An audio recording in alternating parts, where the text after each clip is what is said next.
হরে কৃষ্ণ। জয় শিল প্রভুপাদের জয়। সমস্ত বৈষ্ণবের চরণে আমার দণ্ডবত প্রণাম।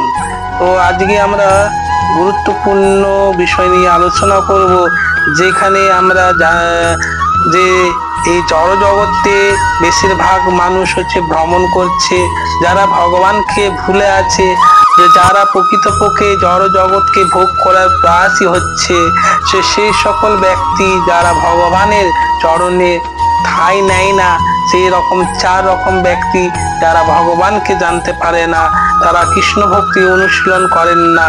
তো সেই বিষয় নিয়ে আমরা আলোচনা করব। তো কৃষ্ণ ভক্তি অনুশীলনের ফলে জীব কুণ্ঠাময় জগতের ঊর্ধ্বে বৈকুণ্ঠ গতি লাভ করবে। তো এই জড় জগৎকে বলা হয়েছে কুণ্ঠাময় জগৎ, অর্থাৎ এই জগতে উদ্বেগ উৎকণ্ঠায় পরিপূর্ণ।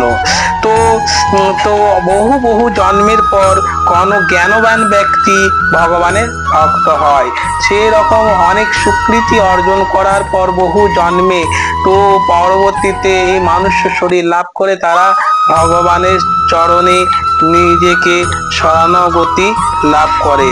তো স্বীকৃতিবান না হলে কেউ ভগবানের ভক্ত হতে পারে না। আর দুষ্কৃতিপূর্ণ সম্পন্ন ব্যক্তিরা কৃষ্ণ ভক্তি অনুশীলনে যত্ন নেয় না। তো ভগবান গীতায় বলছেন, নম দুষ্কৃতি নমোরা প্রপদন্তে নরাধমঃ মায়া অপহিত জ্ঞান আশুরং ভাবামিশ্রিতা।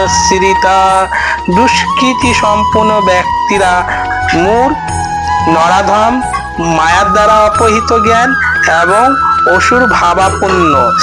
তারা আমাকে আশ্রয় করে না, আমার শরণাগত হয় না। গীতায় 7 নম্বর অধ্যায় 15 নম্বর শ্লোকে ভগবান বলেছেন।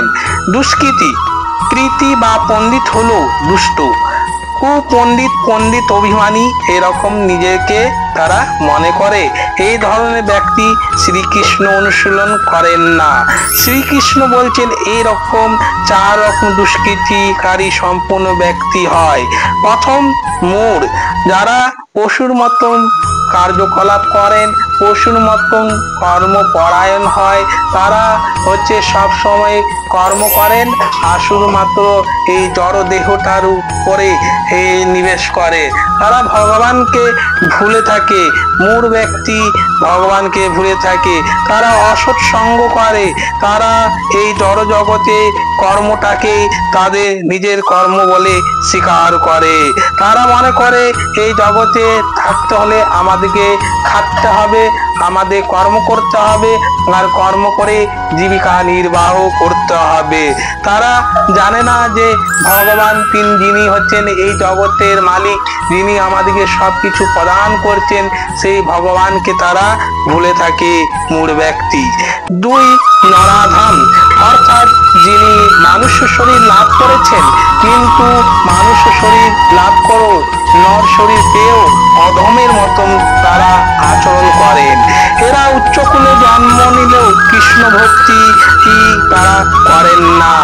তারা মনে করেন যে আমি হচ্ছে উচ্চকুলের বংশজাত, আমার কাছে অর্থ আছে, আমার কাছে মান আছে, আমার কাছে সম্মান আছে, এই থাকলেই আমি সবকিছু পেয়ে যাব, আর কোনো ভক্তি করার কোনো রকম প্রয়োজন হবে না।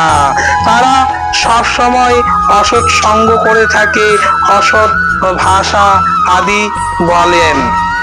সেরকম মানুষ শরীর লাভ করো, তারা মানুষ শরীরের কোন রকম কদর জানে না, অর্থাৎ তারা হচ্ছে নরাধম।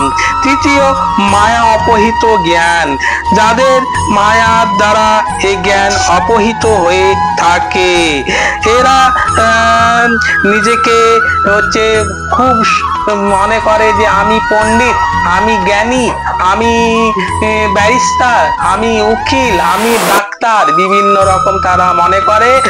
আর সেইগুলোই হচ্ছে ফলে তারা অহংকার বশীভূত হয়ে থাকে, আর অহংকারের দ্বারা তারা ভগবানকে জানতে পারে না।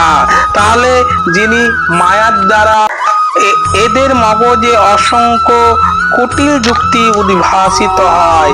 চতুর্থ, অসুরিক ভাবাপন্ন, যিনি মানব শরীর পেয়েও অসুরের মতন কার্যকলাপ করে, অর্থাৎ তারা ভগবানকে স্বীকার করে না, ভগবানের বিগ্রহ স্বীকার করে না। তারা এই জগতে মানুষ শরীর লাভ করেছে কিন্তু ভগবানকে মানে না। সেই সকল আসরিক ভাবপূর্ণ ব্যক্তিরাও ভগবানের শরণাগতি নিতে পারে না। তাহলে আমরা জানলাম এই 4 প্রকার ব্যক্তি ভগবানের শরণাগতি নিতে পারে না। হরে কৃষ্ণ, জয় শিল প্রভুপাদের জয়। তাহলে আমরা জানলাম 4 প্রকার ব্যক্তি যারা ভগবানের শরণাপন্ন হয় না, যারা মায়ার দ্বারা আবদ্ধ হয়ে থাকে। তাহলে আমরা পরবর্তী ভিডিওতে জানতে পারবো কোন 4 প্রকার ব্যক্তি যারা ভগবানের শরণাগতি নেয়, যারা ভগবানের কৃপা আশীর্বাদ লাভ করে। হরে কৃষ্ণ। পারমার্থিক ভিডিও দেখার জন্য চ্যানেলটিকে অবশ্যই সাবস্ক্রাইব করুন, লাইক করুন, শেয়ার করুন। হরে কৃষ্ণ।